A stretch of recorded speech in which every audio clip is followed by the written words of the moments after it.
तो हेलो मेरे प्यारे साथियों, कैसे हैं आप लोग। उम्मीद करता हूं सारे अच्छे होंगे।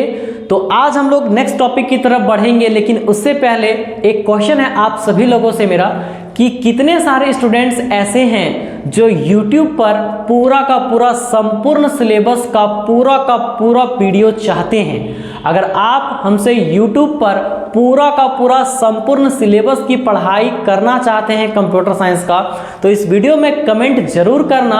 और सच में अगर आपको अच्छा लगता है जानकारी जो मैं पढ़ाता हूं, अगर आपको बेस्ट तरीके से समझ में आता है तो जरूर कमेंट बॉक्स में कमेंट करना, ताकि मोटिवेशन मुझे लगातार मिलता रहे। और कम से कम टारगेट लिया हूं, अगर 20 स्टूडेंट्स भी कमेंट करके मुझे बताए कि मैं पूरा का पूरा क्लास YouTube पर करना चाहता हूं फ्री ऑफ कॉस्ट, तो मैं ऑब्वियसली आप लोगों को free of cost computer science class 12th का पूरा कोर्स का video free of cost YouTube पे दे दूंगा।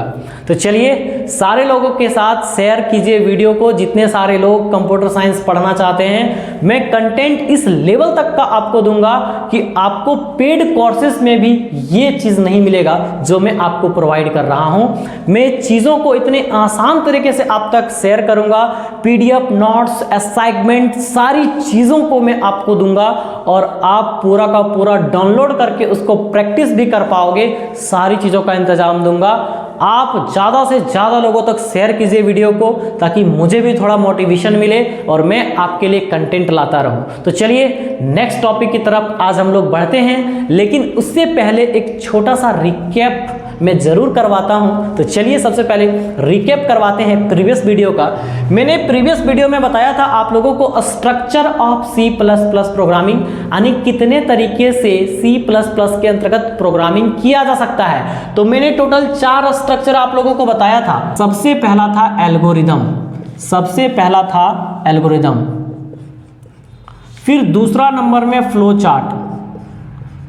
चार्ट, तीसरा था कोडिंग और लास्ट चौथा है ड्राई रन।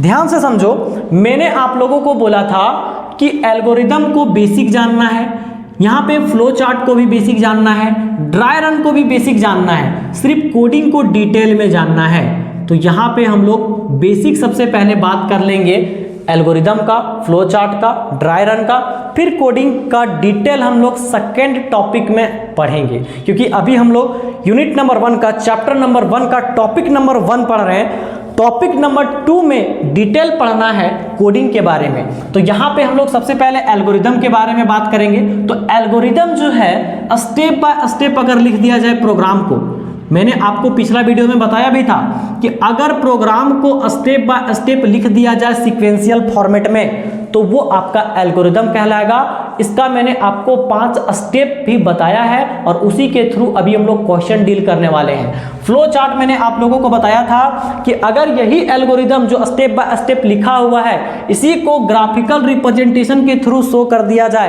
यानी शेप आता है इसका और शेप के थ्रू छाप कर बता दिया जाए, यही एल्गोरिदम को स्टेप बाय स्टेप छाप करके बता दिया जाए, तो वो आपका फ्लो चार्ट कहलाएगा। और इसके बारे में बेसिक जानकारी मैं आपको आगे दूंगा, लेकिन सबसे पहले एल्गोरिदम को खत्म करेंगे, फिर फ्लो चार्ट, इसके बाद आगे बढ़ेंगे।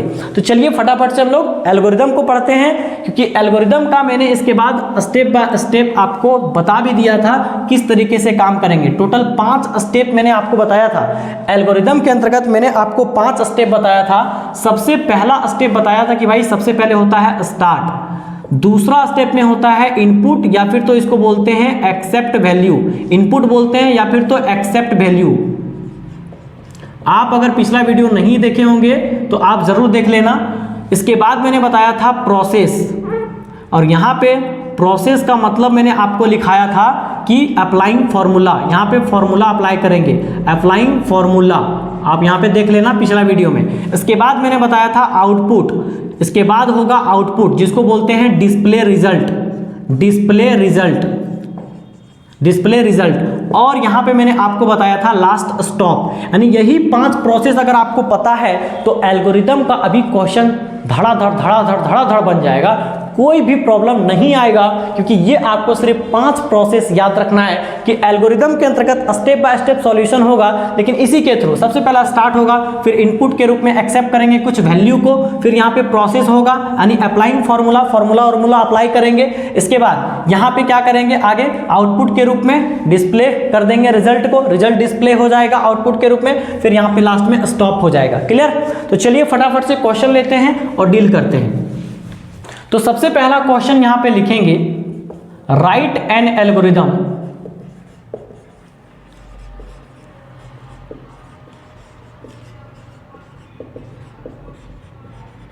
टू एक्सेप्ट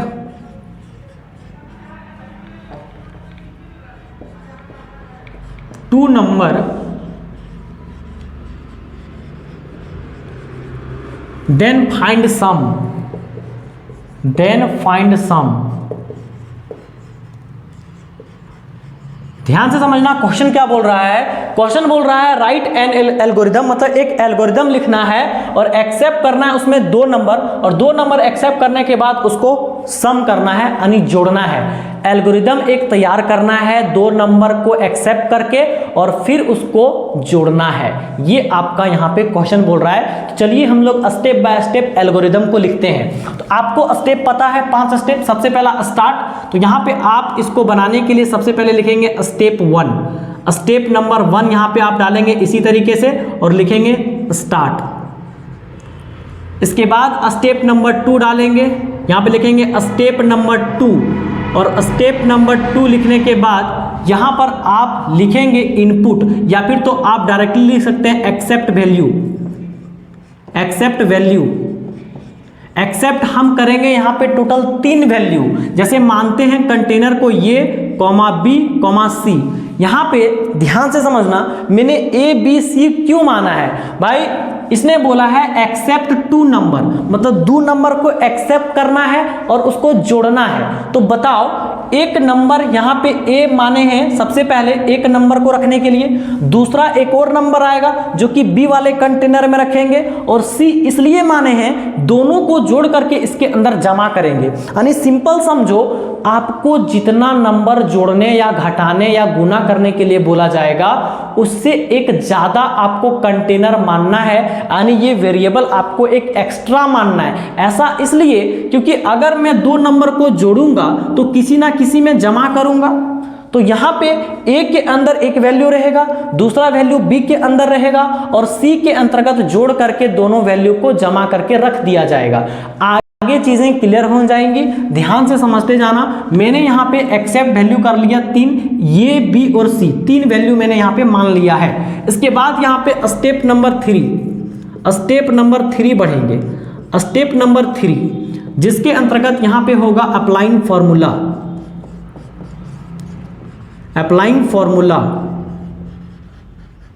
फॉर्मूला क्या होगा आप लोगों को पता होगा कि भाई A के अंदर एक वैल्यू मान के रखे हैं, दूसरा वैल्यू B के अंदर मान के रखे हैं। वैल्यू कुछ भी होगा हमको कोई मतलब नहीं है, खाली स्टेप बाय स्टेप लिख देना है। तो यहाँ पे A के अंदर एक वैल्यू है, B के अंदर एक वैल्यू है, C वाला कंटेनर खाली है, C वाला कंटेनर पूरा खाली है। तो यहाँ पर अप्लाई करेंगे formula C is equal to ये प्लस B, यानी कि C के अंदर ये प्लस B का वैल्यू स्टोर हो जाएगा।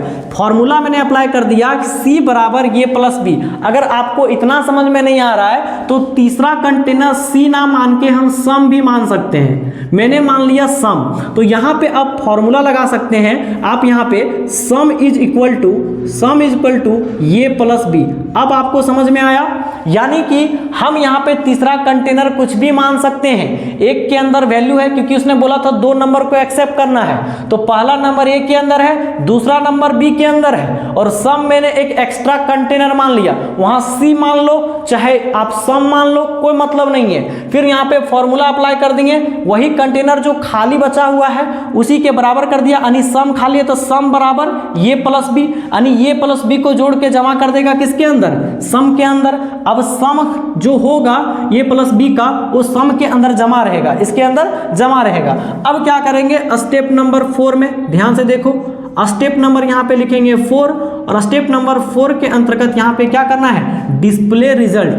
तो यहाँ पे लिखेंगे डिस्प्ले डिस्प्ले किसको डिस्प्ले कर देना है, सम को।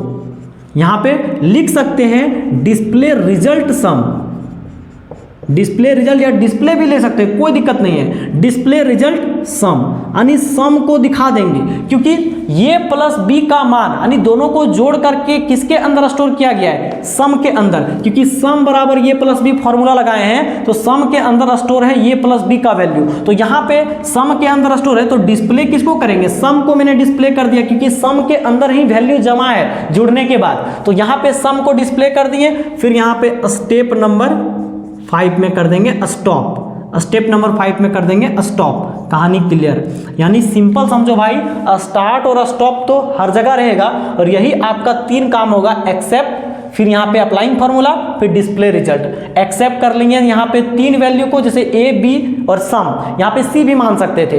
एक के अंदर एक वैल्यू रहेगा, दूसरे के अंदर यहाँ पे दूसरा वैल्यू रहेगा बी के अंदर, और एक एक्स्ट्रा मान लिए, क्योंकि जोड़ेंगे तो जमा करके किसी ना किसी के अंदर रखना पड़ेगा। तो यहाँ पे अप्लाइंग फार्मूला कर दिए, फार्मूला अप्लाई किए, सम बराबर ये प्लस बी, सम के अंदर स्टोर होगा ये प्लस बी का मान। तो यहाँ पे डिस्प्ले कर दिए सम को, क्योंकि सम के अंदर ही वो मान अवेलेबल है। इसके बाद स्टॉप कर दिए, कहानी क्लियर, और ये क्वेश्चन आपका डील हो गया। इतना सिंपल है एल्गोरिदम भाई। दूसरा क्वेश्चन देता हूं, तुरंत बनेगा, ध्यान से इसको उतार लो। चलिए अब इसको मिटाते हैं और फिर दूसरा क्वेश्चन लेते हैं।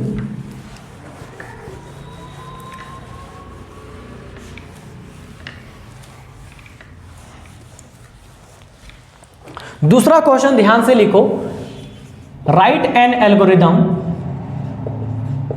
Right an algorithm to accept 3 number,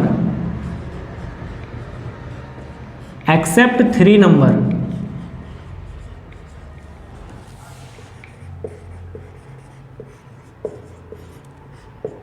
then find product, find product,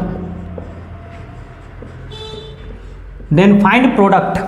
यहां पे इस क्वेश्चन में बोला जा रहा है कि आपको 3 वैल्यू को एक्सेप्ट करना है और प्रोडक्ट निकालना है तीनों वैल्यू का। प्रोडक्ट का मतलब होता है गुना करना, प्रोडक्ट का मतलब होता है गुना, मल्टीप्लाई, गुना करना, यानी कि गुना करना है 3 वैल्यू एक्सेप्ट करके। तो यहां पर हम लोग 4 कंटेनर मानेंगे और तीनों वैल्यू को गुना करके चौथे कंटेनर में जमा कर देंगे। ध्यान से समझना, यहां पे मैंने क्या बोला है, आपको अगर क्लियर नहीं हुआ है तो सारी चीजें यहां पे क्लियर हो जाएंगी। सिंपल यहां पे आपको एक एल्गोरिदम बनाना है, 3 वैल्यू को एक्सेप्ट करना है 3 नंबर को, और यहां पे प्रोडक्ट निकालना है यानी गुना करना है। तो सबसे पहला स्टेप यहां पे लिखेंगे स्टेप नंबर 1। स्टेप नंबर 1 सबसे पहला स्टेप होगा स्टार्ट, इसमें कोई चेंजेस नहीं, स्टार्ट तो होबे करेगा। फिर यहाँ पे स्टेप नंबर 2, स्टेप नंबर 2 यहाँ पे लिखेंगे जिसके अंतर्गत होगा एक्सेप्ट वैल्यू, एक्सेप्ट वैल्यू। अब यहाँ पे एक्सेप्ट करेंगे टोटल 4 कंटेनर, क्योंकि 3 में तो एक्सेप्ट होगा वैल्यू, क्योंकि 3 को हमको वैल्यू लेना है, नंबर लेना है, चौथा में रखेंगे ना गुना करके, इसी कारण से 4 को मानेंगे। यहाँ पे ए मान लेते हैं, कॉमा बी मान लेते हैं, कॉमा सी, कॉमा डी। डी के जगह पर हम लोग प्रोडक्ट भी लिख सकते हैं, जैसे सी के जगह पर वहां पे सम लिखे थे ना, यहाँ पे डी के जगह में हम लोग प्रोडक्ट लिख सकते हैं। प्रोडक्ट इतना लंबा कौन लिखेगा, डी लिख देते हैं सिंपल।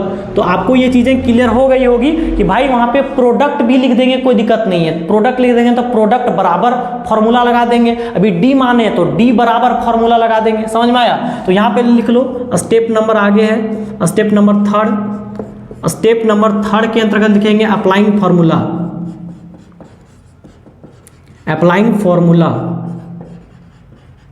इसके अंतर्गत अब यहाँ पे ए के अंदर एक वैल्यू माने हैं, क्योंकि 3 नंबर यहाँ पे बोला है कि मानना है, तो एक वैल्यू ए के अंदर है, दूसरा वैल्यू बी के अंदर है, तीसरा वैल्यू सी के अंदर है, और डी ए को खाली रखे हैं ताकि डी में सारा का सारा गुना करके जमा कर देंगे। डी के जगह हम कुछ भी मान सकते थे, प्रोडक्ट लिख सकते थे, मल्टीप्लाई लिख सकते थे, गुना। तो यहाँ पे लिखेंगे फॉर्मूला में डी बराबर ये गुना बी गुना सी।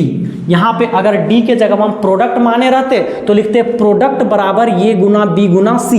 बिल्कुल सिंपल है, इतना सिंपल है कि मैं आपको बता नहीं सकता हूँ भाई, सिर्फ ध्यान से पढ़ो।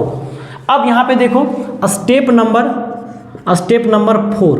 स्टेप नंबर 4 में बोलता है भाई कि यहां पर डिस्प्ले करो result, display result.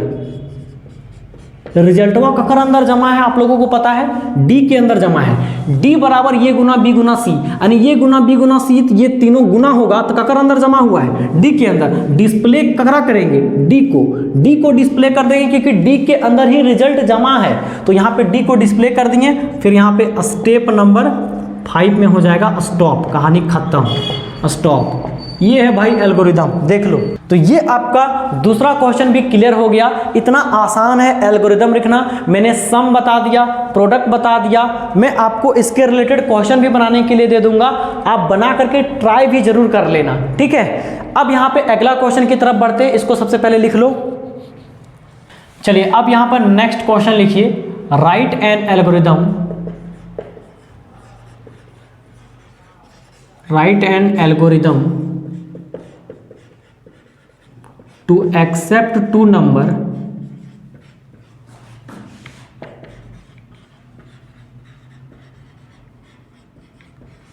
then find division, then find division।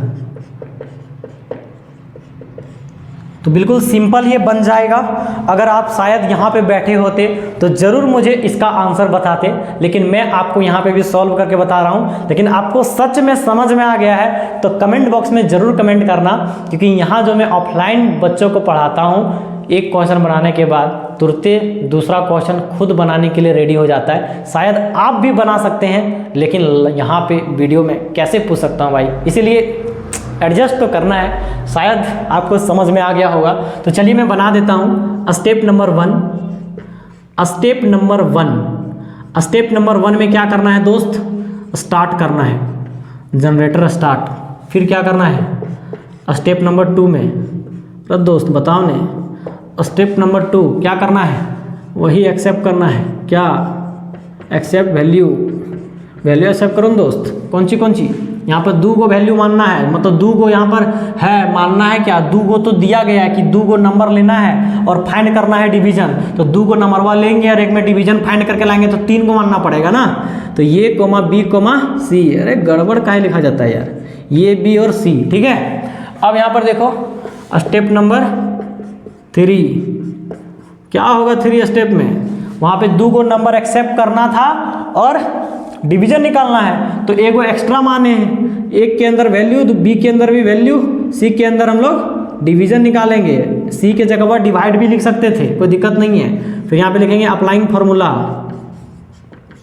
Applying formula. इसके बाद क्या करेंगे, सी बराबर ये डिवाइड बी, बुझाया बाबू, सी बराबर ये भागा बी, यानी ए के अंदर वैल्यू है, बी के अंदर वैल्यू है, सी खाली है, खाली डब्बा है। सी के अंदर ये भागा बी का मान रहेगा, क्योंकि सी बराबर मैंने कर दिया ये भागा बी। सी के जगह मान सकते थे डिवाइड, कि लंबा लिफाफा काहे करना है, शॉर्टेज में रखो, सिंपल। तो यहाँ लिख सकते थे डिवाइड बराबर या डिवीजन बराबर ये भागा बी। क्लियर। अब यहाँ पे आगे बढ़ते हैं step number 4।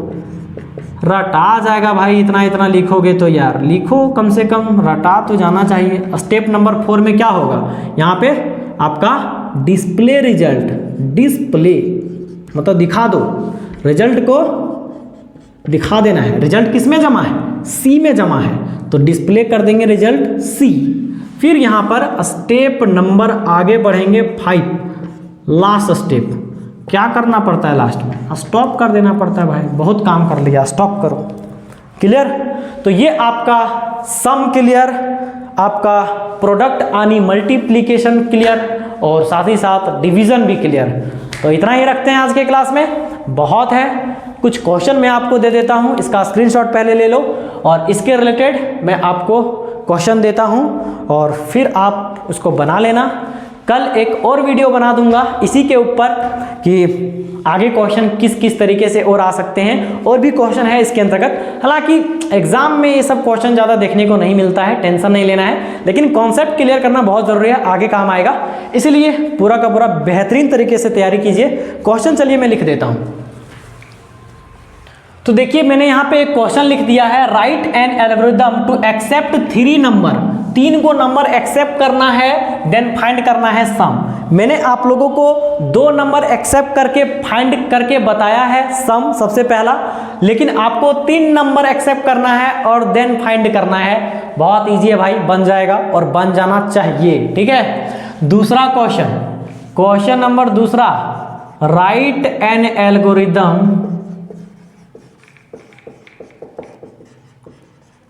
To accept 4 number, ज्यादा से ज्यादा नंबर आपको देते हैं, 4 नंबर, देन फाइंड प्रोडक्ट। काफी है ये, आप 2 क्वेश्चन बना लेना, काफी, इतना क्वेश्चन बना लो। अब नेक्स्ट वीडियो में आपको एक अलग ही प्रकार का क्वेश्चन बताएंगे, वो आप बढ़िया तरीके से पढ़ लेना। क्लियर? तो आज की क्लास में इतना ही रखते हैं। धन्यवाद दोस्तों, मिलते हैं नेक्स्ट वीडियो में, तब तक के लिए जय हिंद।